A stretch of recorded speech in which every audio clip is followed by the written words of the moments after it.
एक बार गौतम बुद्ध अपने शिष्यों के साथ एक गांव की तरफ जा रहे थे। तभी उन्होंने देखा कि एक युवक बेहद गुस्से में पहाड़ी की तरफ जा रहा है।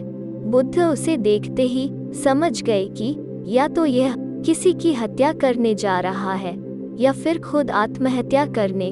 वो युवक जैसे ही पहाड़ी से कूदने जा रहा था, गौतम बुद्ध ने तुरंत उसका हाथ पकड़कर उसे खींच लिया। यह देख उस युवक ने कहा, आप मेरा हाथ छोड़ दे, मेरा जीवन है, मैं जो चाहे इसके साथ करूं, आप मुझे मत रोकना। बुद्ध ने कहा, ठीक है, तुम चाहो तो दोबारा से कूद जाना, लेकिन पहले 10 मिनट रुक जाओ, 10 बार लंबी सांसें लो और अपनी हथेलियों को खोल दो, उसके बाद ही मैं तुम्हें दोबारा आत्महत्या करने दूंगा, उससे पहले नहीं। युवक बोला, आप मुझे बेकार ही इतना परेशान कर रहे हैं, मैं पहले से ही इतना परेशान हूँ, लेकिन अगर आप कहते हैं तो ठीक है, मैं 10 बार बाहर लंबी सांसें ले लेता हूँ, अपनी हथेलियाँ खोल देता हूँ, उसके बाद आप मुझे आत्महत्या करने से नहीं रोकेंगे। उस युवक ने अपनी आंखें बंद की, 10 बार लंबी सांसें ली, अपनी हथेलियों को खोला और फिर धीरे धीरे अपनी आंखें खोली। फिर महात्मा बुद्ध ने कहा कि ठीक है, अब तुम जा सकते हो। वो युवक पहाड़ी की तरफ गया। उसने जैसे ही कदम आगे बढ़ाए, पहाड़ी के नीचे देखा, वो देखते ही पीछे हट गया और वापस जाकर बुद्ध से बोला, आप कौन हैं? आपसे तेजस्वी व्यक्ति मैंने आज तक नहीं देखा। अभी मेरे साथ क्या हुआ है, क्या आप मुझे समझा सकते हैं? कुछ वक्त पहले तो मैं इस पहाड़ी से कूद जाता, लेकिन अब एक भय उत्पन्न हो गया है। बुद्ध मुस्कुराए और बोले, जब तुम पहाड़ी से कूदने वाले थे, तब तुम्हारे अंदर क्रोध था। क्रोध सोचने समझने की शक्ति को नष्ट कर देता है। हमारी बुद्धि उस वक्त काम करना बंद कर देती है। उस समय तुम फिर वो करते हो जो तुम्हारा मन कहता है। उस समय तुम क्रोधित, तुम्हारा मन एक जगह नहीं था। उस समय तुम खुद को खत्म कर देना चाहते थे, लेकिन जब तुमने अपनी आंखें बंद करके लंबी सांसें और अपनी हथेलियों को खोला, तब तुम्हारा दिमाग और मन दोनों शांत हो गया और तुम्हारी नकारात्मक ऊर्जा सकारात्मक ऊर्जा में बदल गई, जिसके कारण तुम्हारी बुद्धि को नियंत्रण प्राप्त हुआ और तुम सही निर्णय लेने में सक्षम हो सके। युवक बोला, आप कौन हैं? बुद्ध ने कहा, यह जगत के लोग मुझे बुद्ध कहते हैं। युवक बुद्ध के चरणों में गिर गया और बोला कि हे बुद्ध, आप मुझे अपनी शरण में शामिल कर ले। मैं तो अपने पिता को सबक सिखाना चाहता था, इसलिए आत्महत्या करने जा रहा था। बुद्ध ने कहा कि आत्महत्या करके कोई इस शरीर के साथ कुछ भी नहीं कर सकता। जब तक हमारे पास यह शरीर है, हम कुछ भी कर सकते हैं, लेकिन यदि यह शरीर नहीं होगा तो हम कुछ भी नहीं कर सकते। युवक कहता है, आप सही कहते हैं बुद्ध, लेकिन आप नहीं जानते, मेरे पिता ने मुझे बहुत अपमानित किया है। वो मुझे हर बात पर टोकते हैं। बचपन में वो मुझसे बेहद प्रेम करते थे। उसके बाद उन्होंने मुझे शिक्षा प्राप्त करने के लिए गुरुकुल भेज दिया। मैं हमेशा सोचता था कि मैं गहन अध्ययन करके उनका नाम रोशन करूंगा और मेरे पिता यह सब देखकर बहुत खुश होंगे। जब मैं शिक्षा पूरी करके वापस आया, तब मैंने अपने पिता को बताया कि मैंने सारे शास्त्र, वेद, उपनिषद कंठस्थ कर लिए हैं और मुझसे बड़ा ज्ञानी कोई नहीं है। तब वो खुश होने की जगह मुझसे कहते हैं कि अपने आप को ज्यादा ज्ञानी होने के भ्रम में मत डालो, ना ही खुद में अहंकार लाओ। मैं तो उन्हें दिखाना चाहता था कि मैंने कितना गहन अध्ययन किया है। मैं बड़े बड़े शास्त्रार्थ में जाने लगा। सभी मेरे ज्ञान से प्रभावित होने लगे।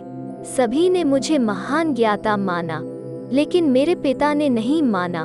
वो मेरे शास्त्रार्थ के बीच पहुंच जाते और मेरे बताए गए ज्ञान में कुछ ना कुछ कमी निकालते और सबके आगे मुझे अपमानित करते। वो मेरे साथ रहने वाले मित्रों को भी अपमानित करते थे, यह कहकर कि वो मेरा जीवन बर्बाद कर देंगे, क्योंकि वो मेरा साथ देते थे, मेरे ज्ञान की प्रशंसा करते थे। मैं समझ नहीं पा रहा था कि वो ऐसा क्यों कर रहे हैं। तब मेरे मित्रों ने मुझसे कहा, क्योंकि वो मेरे जितना ज्ञान अर्जित नहीं कर पाए, इसलिए वो मुझसे ईर्ष्या करते हैं। एक दिन मेरी उपाधियों के कारण मेरे मित्रों ने मुझे मदिरा पान कराया।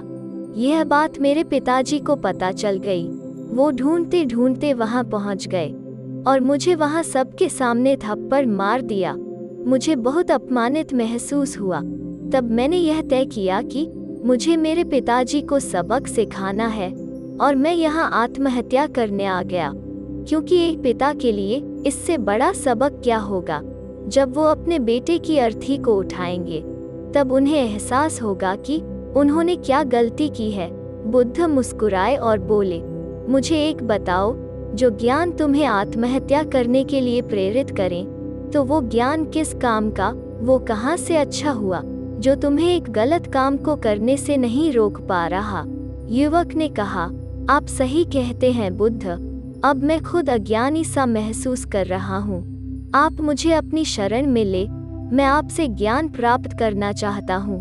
बुद्ध ने कहा, तुम मेरे साथ 4 दिनों तक रहना और उसके बाद अपने पिताजी के पास जाना। अपने पिता के घर तुम मध्यरात्रि के बाद जाना और बिना किसी हलचल के चुपचाप भीतर जाना, तब तुम्हें जीवन का सबसे पहला ज्ञान मिलेगा। वो युवक 4 दिनों तक बुद्ध के पास रहा और उसके अगले दिन पिता के पास चला गया। जब मध्यरात्रि वो अपने घर पहुंचा, तो उसने देखा कि उसकी माताजी बिस्तर पर बहुत बीमार पड़ी है और युवक के पिता से कहती हैं कि तुम्हारी सख्ती के कारण आज मेरा बेटा मुझसे दूर है। अगर तुम इतने सख्त नहीं होते तो आज घर छोड़कर नहीं जाता। वो युवक अपनी पिता की तरफ देखता है। वो देखता है कि जिनकी आंख में आज तक आंसू नहीं देखे थे, आज वो नम आंखों के साथ बैठे हैं। उसके पिता कहते हैं, मैं उसे दुख नहीं देना चाहता था, बस उसके अंदर अहंकार ना आए, उसे दूर करता था। तभी उसके अंदर की कमियों को वहां जाकर बताता था, ताकि मुझे सुन कोई और भी उसे उसकी कमी बता सके और उसे अपने ज्ञान पर कभी घमंड ना हो, क्योंकि व्यक्ति का अहंकार उसे हमेशा ले डूबता है। लेकिन उस भीड़ में मेरे सिवा कोई नहीं होता था जो उसको उसकी गलतियों के बारे में बताएं। तब मैंने तय किया कि मैं उसे उसकी गलतियों से अवगत कराऊंगा, लेकिन वो मेरी न सुनकर हमेशा अपने मित्रों की सुनता था। और एक दिन जब उसने मदिरा पान किया, तब मेरा दिल दुखा और तब मुझे लगा कि शायद मेरी परवरिश में कोई कमी थी। मैं ही एक अच्छा पिता नहीं बन सका जो मेरे बेटे ने ऐसा किया। लेकिन तुम चिंता मत करो, मैं उसे कहीं से भी ढूंढ कर ले आऊंगा। जितना प्रेम तुम मुझसे करती हो, उससे ज्यादा मैं उससे करता हूँ। युवक की माता कहती है कि मैंने उसे हर जगह ढूंढा, लेकिन वो कहीं नहीं मिला। मेरा मन कहता है कि यहाँ से कुछ दूर एक गांव में गौतम बुद्ध रुके हैं, वो जरूर वही होगा। तुम उसे वहां जाकर देखो। ये सारी बातें युवक वहीं खड़ा होकर सुन रहा था। उसकी आंखों से आंसू बह रहे थे। वो चुपचाप वहां से चला गया और गौतम बुद्ध के पास पहुंचा और बुद्ध से बोला, है बुद्ध, अगर आपने मुझे उस दिन आत्महत्या करने से नहीं रोका होता तो मुझसे कितना बड़ा पाप हो जाता।